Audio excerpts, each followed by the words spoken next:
Hey guys, so here with another draft that I did, Triple Dark Ascension.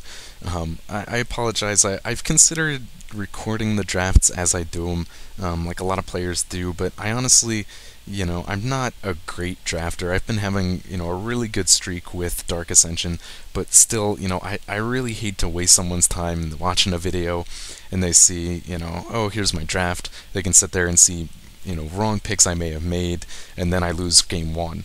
I mean, to me, that's not something someone wants to watch. If I want to watch something, I want to see a deck that progressed and see why it progressed and stuff like that. So I am just, again, going to show you the deck list that I have put together um, out of my draft. Now, my first pick, first pack was this, the Dungeon Geists. And this is great for me. I was really excited simply for the fact that I wanted it for Constructed. I'm not really a standard player, but I think this is a great one. I'm trying to build my collection back up and tribal, and this one has a lot of, this set has a lot of great spirits that I really am looking forward to building a deck with once I start kind of gaining that momentum again, and DKA drafts have really kind of helped me get back there. So that was my first pick, first pack. Second pick in first pack was this Fiend of Shadows, and if you catch my other video, it really worked well for me. In my red and black deck, I was really kind of surprised that an opponent, someone else sitting at the table passed it. I can only imagine that there was something, maybe a legendary that they wanted instead. But I was very happy to see that. I'm already sitting on two very bomb flyers in my first two picks. So from that point on, I was clearly going to go with blue and black. And you can see here, just off the top cards, that it turned out really good. I ended up with a lot of great flying creatures. I got another one, the Vengeful Vampire. I'm still not totally sold on this. It's a 3/2 flyer for 6. Now that's a very heavy cost. It does have Undying, but that just still, to me, very heavy and very hard to deal with. I got a Tower Geist. I mentioned in one of my other videos that I really like this card. I have not gotten a chance to actually pick it. So when that came around, I'm in blue, I am in black, I'm going flyers. That was a great card. I also managed to grab 2 of the Sea Kites. I love these things. They come in with flash ability. You can use them to chump block.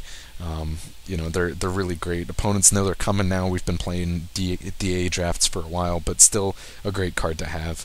It also allows you to kind of bluff later on if you have 4 land open. Now another thing you see here, kind of an odd thing. I wasn't terribly happy about it, but I really think it was necessary. I am running 3 copies of Stormbound Geist. This is a creature that I basically, I'll admit it, I overvalued from the very first release of the spoiler to now. I do like this card. It is kind of a hindrance that it can only block creatures with flying, but because this deck is so heavy with flyers, I felt this was okay to have these guys in here to attack through. This deck is full of evasion. I also got 2 Shriek Geists. Not a great creature. It does have flying. It does have mill. And you see, I grabbed a Thought Scour. I think that's a great card. I think I even had a second one in the sideboard, but so that's a little bit of mill.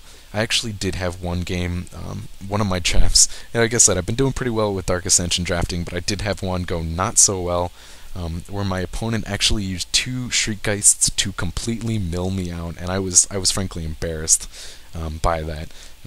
But here we go. We also got a Mind Crusher, and this is fantastic. I love this guy. He's a 5/5 for 6. Enters the battlefield. Your opponent puts the top 5 cards of his library into his graveyard. So we're looking at a little bit of a theme here with that. And it has Undying, so when it dies and comes back, not only is it a 6/6 creature, but your opponent is taking those same 5 cards off the top of his deck to mill him out. So that's a fantastic card. So let's see what else we have for creatures outside of flying. Not a lot. I did get a Reap the Seagraph. That's how I'm going to say it, which is great. It's in color. Gives me a little bit of an option as ground creatures. You see the deck really, really short on ground creatures. I did bring in 1 copy of Black Cat. This was going to work, a little bit of discard. That's good for control. What I really wanted it for is I needed a couple of these early creatures that I could feed to this. I did get a Relentless Scabs. Really a fantastic thing to have something cheap like these 2-cost 1/1 creatures that can be sacrificed for it. Also got a Highborn Ghoul. This is a card that is great in matchups where they are not playing black. And it can get through for that damage. It has come in handy. I actually did win one game in my other draft with it entirely on its back. So that's a really nice card I like to see in the middle of a pack, kind of loop back around to me. When it comes to control, I did manage to get 2 Grip Tides. I love this card because it is like a Chittering Rats. The card that you bounce goes to the top of your opponent's library, so not only does it remove a creature from the field, it puts it on top of his deck, which skips his draw. It will allow it forces your opponent on the next time he replays it, it's got Summoning Sickness, so you've basically prevented that creature from attacking you twice. And not just that, you've made him skip a draw in between. I think it's a really powerful mechanic. I've used it a lot also on tokens. There's not a lot of big tokens in this, but you do get 2/2 tokens off these cards, and there's the Morbid creatures and stuff like that do generate tokens. Even the Morbid Bear, I did have one game where I was able to do something like Grip Tide the Bear with that in a previous draft. So I think that's a great card, and I did bring it in. Tragic Slip, I'm not totally sold on this one as a removal spell. Honestly, if you're looking at the removal when it comes to drafting, there are a lot better options out there. Most of them in red. There is one, just black spell, that 5 cost. I really am not familiar with the names now just yet, so forgive me, even though I've done a lot of these drafts. The names have not yet sunk in with me, but you know what I'm talking about. It's the 5-costed black removal spell that we do get in Dark Ascension. That is just a final kill. There's no stipulation to it. That's more powerful. Tragic Slip is good at a 1/1. It works as a nice combat trick. What it also does is if you can manage the Morbid, and you play enough of this, you start to learn how you can kind of force Morbid to happen. I think when I first saw the Morbid mechanic, I was not totally sold, but now I've been playing with it a lot. I understand better how that works into play, and how you can get that kind of Morbid effect to work. So those are it as far as removal. I was really kind of counting on the fact that I have all this evasion to kind of carry me through the games. Did get an Undying Evil. I think this is a great card, but I found myself sideboarding it out in a couple games. You look at this deck, these 3 Stormbounds, they have Undying. They're coming back. The Mind Crusher, Undying. It's coming back. The Scabs, Undying. It's coming back. So that's a decent amount of my creatures that have Undying.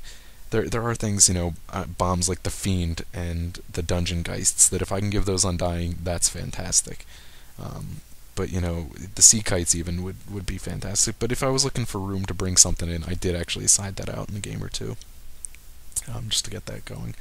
Let's see, did I miss anything? Oh, I also grabbed a Harrowing Journey. I commented it on my other one. It's not a great card. It's an okay card. I believe there's, God, testing my magic knowledge, there's another card that's a pay 3 life, draw 3 cards at a lower casting cost in a previous set, but I didn't get a divination or any other real heavy draw out of this deck. The Thought Scour is the only thing, so bringing in this Harrowing Journey, I was okay with it. I'm really a black mage at heart, so paying life for card draw is just the natural thing for me. Let's take a look at the sideboard options. You see I kind of managed to grab a couple of these really playable green cards. Whenever I have the opportunity, I try to pull out as much playable cards as possible. Niblis of the Mist. There was an opponent who did have a lot of white spirits, so taking 1 extra away from him was a great thing. Honestly, he was in round 2 with me. I was hoping to play him in round 3, and unfortunately he did not make it that far. I think I would have had a better matchup against him. But anyways, let's look at the sideboard options I had. You look through right here. Spiteful Shadow is not playable. Artful Dodge, probably not playable. And Mystic Retrieval is just not playable in this deck. So that left me with a second Thought Scour. I wanted to get that in there, I just didn't have room. I really don't like going below 16 creatures. We have the Chosen here. That's a good creature, but you need the vampires, and I only had the Fiend of the Shadows, so I knew I was not going to be able to get him tapped. If I did bring him in, it would put me at a disadvantage. You see I did grab a Torturer as a vampire option for it, but having only these 3 vampires, it really puts me at a disadvantage having that in there. This would just be a 2/2 dork for 3, something I didn't want. Bone to Ash is a decent counterspell based on what we're looking at. I did actually, these were basically the 3 cards. Actually, not even Thought Scour. Let's move that over here. These 2, Bone to Ash and Save and Grasp, were actually the 2 cards that I used mostly when it came to sideboarding. If an opponent had a lot of removal, then I would bring in Saving Grasp to try and save a creature, as opposed to something else. If he was very creature heavy, like in my third game, I brought in Bone to Ash to try and stay on top of that. But this is it. This is the deck that I ran with. I am recording this after the videos because I recorded them as I went. But I hope you can get a look at this, get an understanding. Kind of why this deck was so successful is the fact that I had 4 removal spells. I love to try and shoot for that 4 control spell slot. No matter what they are, if you saw in the red-black one, I had like 4 removal spells there as well. I think that's kind of a good number with a 40-card deck. I always go with 16 lands, and then this deck was really fantastic in that almost all the creatures had evasion. The only creatures that did not have evasion were the Mind Crusher and this Relentless Scabs, and both of those had the Undying mechanic, so they would come back. I'm sorry, I take that back. I did have these 2, but they were just kind of fodder for the Scabs when they came in later on. But there you go. That's the deck. Hope maybe I can teach somebody something with it.